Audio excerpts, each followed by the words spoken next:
when it feels like there's not hope. Something offered to us was to imagine 7 generations down the line. What might the 7th generation from now look like, experience?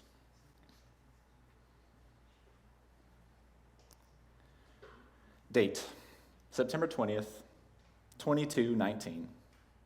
A historical report by Rose Justice Seeker, student at Philadelphia Academy for Peace and Prosperity, on the occasion of the 200th anniversary of the Great Turnaround that started with the Great Climate Strike of 2019. I chose to do this report because of how little attention this period of history gets in our textbooks. We take it for granted that our thriving planet of 12 billion people used to look a lot different. We spend a lot of time on the great wars of the 20th century, the conflict between the United States and Russia following the 2016 and 2020 presidential elections that led to the Great Cyber World War, and the collapse of Silicon Valley. However, I was intrigued by how we got from a global economy that privileged the few to the thriving economy that privileges everyone that we have today. It's taken for granted, but I believe, as I will show in this report, that the 3 great catalysts for the great turnaround in the first quarter of the 21st century are the transition of the big 3 energy companies towards solar, the passing of finance reform and criminalization of dark money in public elections, and the widespread acceptance of financial reparations towards underserved populations. Combined, these 3 small institutional changes paved the way for an unprecedented era of peace and prosperity that we enjoy today. We owe our world in the present to the work of our ancestors, who toiled against seemingly insurmountable odds to turn the great sailing ship of a world driven by capitalist greed and disconnection from the earth into a thriving society that we know and love. We don't often think about where our energy comes from. So even the young kids know that the sun shines and the wind blows, and that's where we get our power. Charging our neighborhood power grid, our batteries, and our solar wells, and everyone knows about Amazon's great electron highway that takes energy from the wind farms in Oklahoma to the East Coast to power the government. But did you know that energy wasn't always locally owned? And in fact, the way the world used to be was that energy was really expensive, and companies made a lot of money off of it. And that if you were living in a certain part of the city, and if your skin was a certain shade, you got taken advantage of. You may not know this, but people used to get energy from the ground through a process, multiple processes called fracking, mining, and carbon consumption. I had to look these words up. Huge companies spent millions of dollars to keep pulling coal and other fossil fuels out of the ground to burn them to make electricity. How wild is that? They knew that the burning of these fuels caused the world to heat up, but they did not stop, even when members of the Science Council, who weren't in charge of policy back then, in fact, the people that were in charge of policy were forbidding the scientists from giving them accurate information. And in fact, people called lobbyists and politicians, who didn't have any expertise, were in charge of making the laws. I don't know how they got anything done. Anyways, companies made the world polluted, meaning they spewed harmful chemicals into the ground and the air and the water. I had to look that word up too. And then they charged people so much more than it cost to produce the energy. Even their vehicles that they called cars used fossil fuels. They ran on gasoline and oil. It's weird because we're so familiar with those offshore platforms that help clean up the ocean of microplastics, we don't ever stop to think about where they came from. Did you know that those offshore platforms used to drill oil out of the ground in the water? And that one time, apparently, one even blew up and spilled millions of gallons of oil into the water? Who thought that was a good idea? Did you ever wonder why all the power lines that connect our neighborhood power grid to our solar batteries in our homes are labeled things like Shell and Pennzoil and ExxonMobil? I did, so I looked it up. The reason for that is that the great turnaround that started with a global climate strike ended with the collapse of fossil fuels. To save their business, they had to try to convert to green energy to keep making money. Green energy, which I guess we just call energy today. The only way to do it was to tear down their old refineries, take the metal, and build new transmission lines from all the wind and solar. They didn't last long, but their attempt to remain relevant is why there are so many connected lines that have these old names for companies that don't exist anymore. It appears as though the climate strike of the year 2019 was the beginning of the end for the fossil fuel industry, followed by the passing of the Green New Deal. Looking at our world now, you'd never know that we used to use such primitive and harmful technology. Secondly, along with the collapse of the fossil fuel industry, who had been pumping so much money into the federal government of the United States, the banning of something called dark money in campaign finance reform meant that politicians, who we now call servant leaders, couldn't be bought by larger companies that used to exist solely for themselves and their investors. It's common knowledge today that the only reason to run for office to be a servant leader is to solve problems and make the world a more beautiful and creative place. But American history used to be full of politicians who were servants of greed. Following the resignation of Donald Trump for corruption, the great turnaround kicked into high gear when lobbying donors could no longer write policies or laws, and instead representatives sought input from the people they were elected by.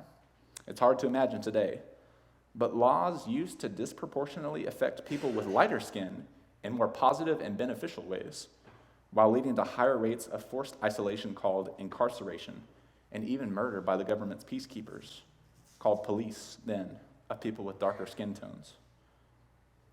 An unscientific theory called race was used by corporations and politicians to dictate who received the most resources and who received the least. I'm glad we don't live in a society today where people are treated differently based on their skin color, because that doesn't make any sense at all. And finally, in connection to that thing about skin colors, more than 350 years ago, people with dark skin were actually enslaved by people with lighter skin. The first President Lincoln signed the Emancipation Proclamation, but people with dark skin, called people of color, or for some reason minorities back then, were still treated harshly and unfairly by the government and by many people with lighter skin for the next 2 centuries. But by the time the Great Turnaround started, there was a huge wealth gap, a huge health gap, and even a gap in education. It roughly broke down to where you were born and what color your skin was. And it seems simple now, but back then there were people who were in charge, and they didn't think to just make the money more equal. They didn't think to prevent those who had way too much from getting more and more and more, while people who didn't have enough were prevented from getting what they needed. It's kind of like this. If one person has 5 pieces of pie, but they can only eat 1, and 2 people have only half a piece of pie, why don't they make it equal so that everyone gets exactly what they need and a little bit more to share? Isn't that the point? There's plenty to go around. This was the same theory during the Great Turnaround. But instead of pie, it was money, healthcare, and education. Reparations began sometime after the 2020 election, and to the surprise of absolutely no one, people with darker skin started to live longer, own more houses, make up more of the graduating classes of the higher educational system that you used to have to pay for. The shift of wealth, along with the beginning of the healthcare system we have today, which no longer had to be paid for, and the investment of fossil fuel sanctions and dark money taxes into the public education system, created this incredible influx of entrepreneurs, creators, artists, and scientists, leading to the golden age. Slowly, all of the major hurdles of the 20th and 21st centuries faded away. Problem solvers who grew up in a world of cooperation and collaboration rather than competition and greed sought only to outdo each other in good works and number of problems solved. Our businesses today that compete for the highest happiness index used to compete to make the most money rather than to make the most good as they do today. In conclusion, these three catalysts helped to jumpstart the Great Turnaround, but it shouldn't be forgotten that it was our ancestors' work that made it possible. None of this happened in a vacuum. It wasn't magic or technology alone. It wasn't the myth of American exceptionalism. People of faith and moral courage, members of churches, synagogues, faith communities, and ethical societies banded together in the face of a dwindling number of older, light-skinned people who tried to cling to a world that was going away, and they tried to lead the world towards destruction. People stood up, showed up, organized, lobbied, changed the laws slowly and surely, recognizing that the fundamental flaw of that capitalist system was that it valued profit over people. By valuing people first, everything flowed from there. It wasn't always easy, and things got worse before they got better. The time that we now call the Second Dark Age looked like things would never recover. And some things didn't.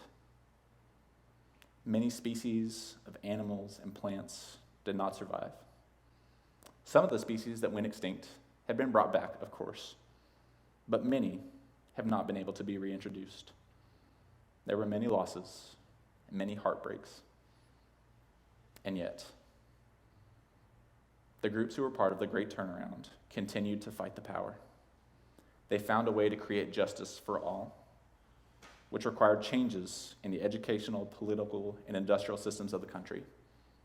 Great leaders like St. Greta, Reverend Dr. William Barber, Presidents Gim and Ocasio-Cortez, the organizers and the unionizers that laid their bodies on the line, and all the other heroes of that age helped lead us away from a climate catastrophe and towards the beautiful, beloved community we know of today. I am honored to learn from their example as a student at the Philadelphia Academy for Peace and Justice, and I think it's so neat that they sang and danced while they did it, even when times were hard. They stayed in relationship with one another when the corporations and politicians tried to keep them separated. I also found out my church, which was called the Unitarian Universalist Church of the Restoration in Mount Airy in 2019, what a long name, was part of the movement. We don't know all of their names today, but we know that many hands made the work possible. And I am proud to be part of that lineage of justice and peacemaking people striving to create heaven on earth. I hope this report teaches you and others how a small movement gained power and purpose through the tireless work of people of faith, hope, and love. May that be so. Amen.